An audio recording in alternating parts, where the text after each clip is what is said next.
I'd like to know what brought the numbers down for us. There are two sources of protection, Mr. President. Yung ating vaccination was the game changer above all. Well, the vaccination, no doubt, these countries can well afford to have it. This is the fifth straight day that we have reported below 1,000 cases per day. So the next reason, Mr. President, is the protection from natural infection, yung natural immunity. Kasi in terms of resources, money, we cannot even have to what Singapore has. Pero makita mo, disiplinado rin yung very disciplined society. I mean, more or less better than the others, including the Philippines. Everybody knows that. Malaysia, never mind about Vietnam because wala masyado tayong grasp sa ano nila. Tataka ako, bakit ang Pilipinas pinakababa? Sure, ang isang differentiator natin compared to many of these countries, I should like to believe, is our very good compliance to minimum public health standards, yung masking ng mga Pilipino. Yes. Sumusunod talaga, Mr. President. Hindi katulad ng mga iba, ay medyo talagang, lalo na nung mataas na yung mga vaccination rates nila, they just threw caution to the wind. And so I think that is one distinct difference that we have manifested compared to other countries in Southeast Asia.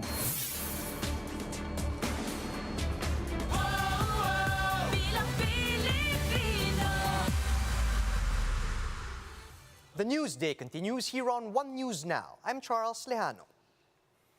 The BEM-SARA tandem is now campaigning in Bulacan, where they will hold 3 grand rallies. To give us more details, we have on the line Marlene Alcaide, live from GUIGUINTO in Bulacan. Good morning, Marlene. What's the latest? Trump, Philippines, Bongbong Marcos, and Sara Duterte are together again here in Bulacan to woo voters in one of the country's most rich provinces. This will be a big day for the Bongbong Marcos Sara Duterte tandem. Here in Bulacan, Marcos Jr. and Duterte are scheduled to have 3 unity rallies and a motorcade to woo voters in one of the most rich provinces in the country. Nathan's first stop is here at the GUIGUINTO Municipal Oval. The crowd here, the crowd cheered and chanted BBM, and Bongbong Marcos Jr. arrived at past 10 in the morning. Bulacan is a vote-rich province with more than 2 million registered voters. His running mate Sara Duterte is also present here in Bulacan, along with the several states including Herbert Bautista, Larry Gadon, Harry Roque, Chico Estrada, Rodante Marcoleta, Robin Padilla, Mark Villar, Ronald Legarda, and Bingo Honasan.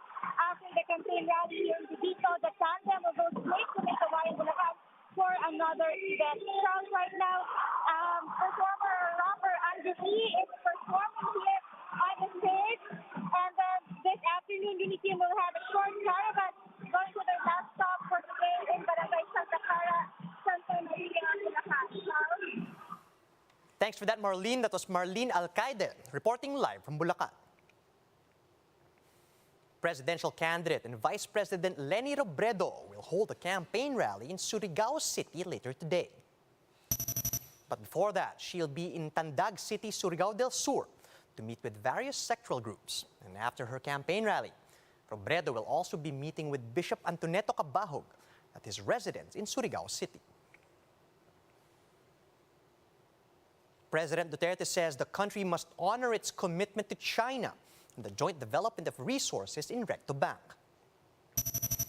In his taped talk to the people last night, the president said that while the Philippines is not rich in oil, we do have gas. And he added that there may be potential trouble depending on how we handle it.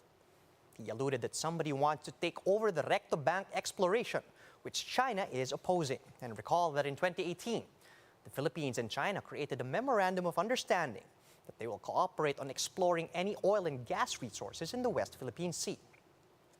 Duterte also said that someone from China told him that if the Philippines sends soldiers to Recto Bank, that they'll be doing the same thing. Ang mayroon tayo gas,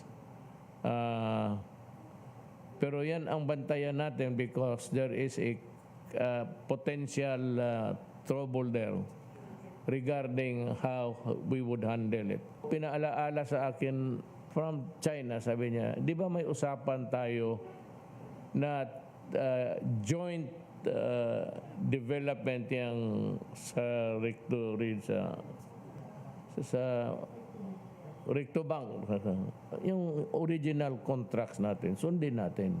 Sabi niya, just in case, magpadala kayo ng sundalo, magpadala rin kami ng sundalo.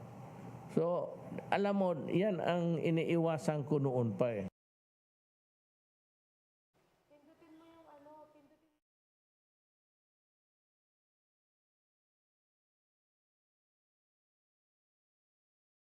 Supporters of presidential aspirant Leody de Guzman flocked to Quezon City Hall today to celebrate International Women's Day. To give us the latest on this, we have JC Cosico now joining us on the line from Quezon City. Good morning, JC. What is the message of Cal Leody for International Women's Day, and how does he intend to promote the interests and welfare of women if elected president? Well, the Guzman message for International Women's Day, he said that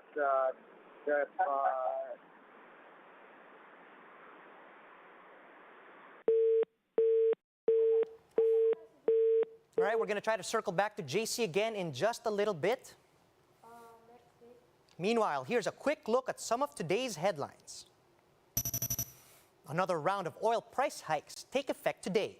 And this is the 10th straight week of fuel price increases, and the biggest yet for this year.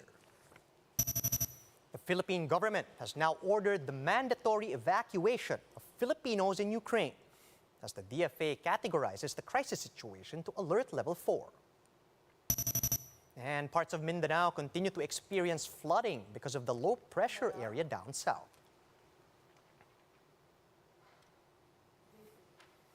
And circling back to JC Cosico, who is currently there with the rally of presidential aspirant Leody de Guzman. JC, can you hear us?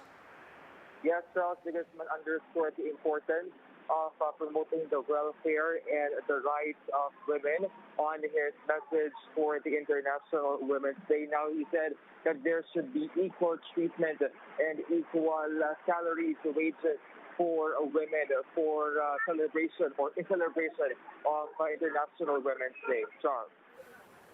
All right, JC, could you tell us whether former Representative Walden Bello is also present for today's event? Yes, Charles, presidential or vice presidential candidate Walden Bello is also present in the event today, in which he said that he and de Guzman have voiced strong opposition in favor of legalizing divorce and decriminalization of abortion. Now, Bello said that women should be able to decide on their bodies and not bishop for all men. Charles. JC, could you tell us about Bello's reaction to these libel charges that have been pressed against him by former Davao City Information Officer Jeffrey Tupas? Charles, according to Bello, the filing of charges against him is politically motivated, and he said that it is Davao City Mayor Sara Duterte who is behind the filing of charges against him. Now, he said that the cyber libel raps found against him is meant to deflect attention from Mayor Sara's absence on the COMELEC-sponsored debate happening next week. Now, he believes that these charges will not prosper. All right, JC, what's next for the campaign trail of Partido Lakas ng Masa standard bearers? Charles, on March 11 to 19, their slate is expected to go to different areas in Mindanao. De Guzman said that they are hoping that there will be a warm welcome for them during their Mindanao sortie, saying they have concrete plans for Mindanao residents. Charles. Thanks for that, JC. That was JC Cosico reporting live from Quezon City. And those are the top stories at this hour. Join us later at 2 p.m. as we continue to monitor the day's biggest stories. You can also catch One News on Signal Play. Register for a free account at www.signalplay.com and stream One News live anytime and anywhere. I'm Charles Lejano. Mask on, wash hands, and stay safe, Philippines. We are One News.